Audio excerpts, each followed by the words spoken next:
ನಮಸ್ತೆ. ಸಾಹಿತಿ ಮಹೇಂದ್ರ ಕುರುಡಿಯವರ ಶುಭ ಸಂಕ್ರಾಂತಿ.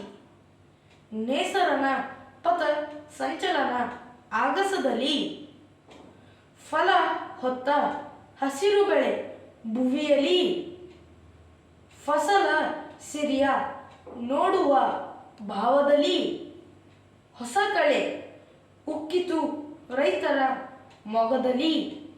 ಹಿಗ್ಗಿಲೆ ಹುಗ್ಗಿಯ ಮಾಡ್ಯಾರ ನೋಡಿಲ್ಲಿ, ಸಂಕ್ರಾಂತಿ ಸಂಭ್ರಮ ಸಡಗರ ನಾಡಲ್ಲಿ. ಹಿಗ್ಗಿಲೆ ಹುಗ್ಗಿಯ ಮಾಡ್ಯಾರ ನೋಡಿಲ್ಲಿ, ಸಂಕ್ರಾಂತಿ ಸಂಭ್ರಮ ಸಡಗರ ನಾಡಲ್ಲಿ. ಸರ್ವರಿಗೂ ಸಂಕ್ರಾಂತಿ ಹಬ್ಬದ ಹಾರ್ದಿಕ ಶುಭಾಶಯಗಳು. ಮತ್ತೆ ಸಿಗೋಣ ಮುಂದಿನ ವಿಡಿಯೋನಲ್ಲಿ. ಅಲ್ಲಿಯವರೆಗೂ ನಮಸ್ತೆ.